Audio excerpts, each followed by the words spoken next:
حبست جسدها في هيئة رجل ل50 عاما من الزمن، فعلت المعجزات في سبيل تحقيق حلمها، خدعت القصر الملكي ووصلت لأعلى الرتب بالجيش البريطاني، ولم تكتشف حقيقتها إلا حين خلعت الممرضة ملابسها للكشف عن جثتها. جيمس باري أو مارغريت آن بيكلي،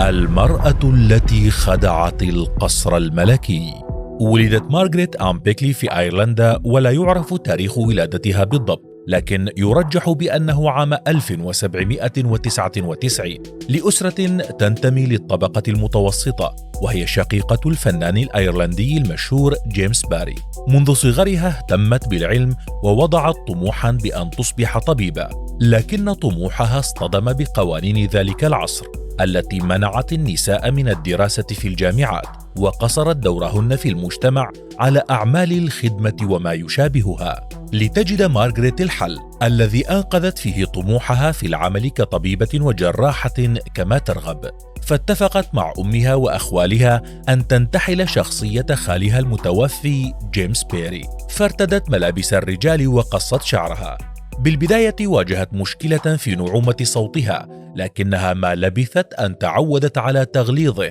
عند مخاطبة من حولها، وبالفعل التحقت بكلية الطب في جامعة أدنبرا، والتي تخرجت منها حاملة شهادة الطب باسم جيمس باري. مارغريت الطبيبة.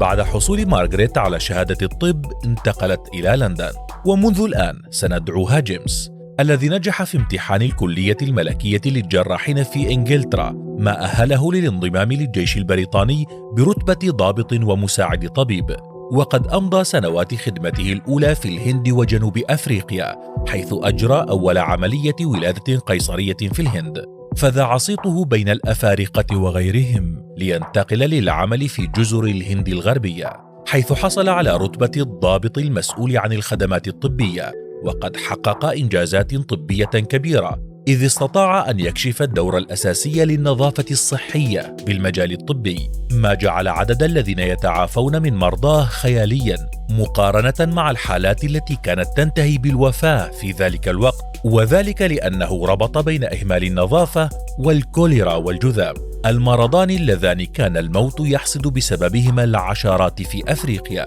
وعلى مدار أكثر من 50 عاماً قضاها في خدمة الطب برتب الجيش البريطاني، حصل جيمس على عدة ترقيات تكريماً لجهوده الكبيرة، حيث أصبح المفتش الطبي العام في المستشفيات العسكرية، وهو المنصب الأهم لأطباء الجيش البريطاني، إلى أن تقاعد بعد أكثر من نصف قرن من التفاني بالعمل، ليتوفى الطبيب يوم 25 من يوليو عام 1865، وقد أتقن دوره التام في إخفاء حقيقة مارغريت التي لم تظهر إلا على فراش الموت، حين كانت إحدى الممرضات تكشف على جثة الطبيب، فخلعت ملابس جيمس لتكتشف أنه ليس سوى امرأة، بل ولاحظت آثار خياطة على بطنها تدل على أن مارغريت قد أجرت عملية ولادة قيصرية. لتنتشر قصة المرأة التي خدعت حتى أكبر ضباط الجيش البريطاني، وتنقلت بين المستعمرات البريطانية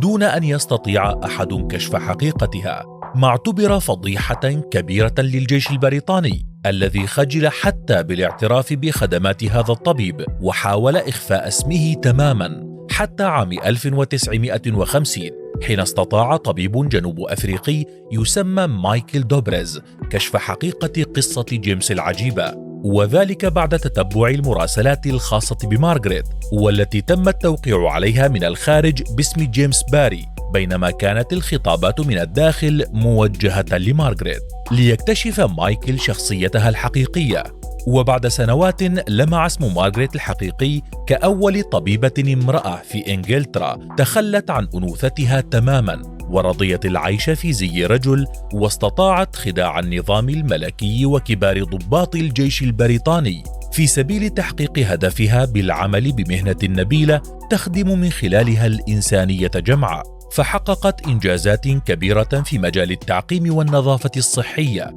وحاربت كمفتش عام للمستشفيات ليحصل الجنود والمعتقلون والسجناء على طعام أفضل ورعاية صحية أكثر. فما رأيك أنت بهذه المرأة؟ وهل تستطيعين أنت كأنثى أن تفعلي مثلها في سبيل تحقيق حلمك مهما كان؟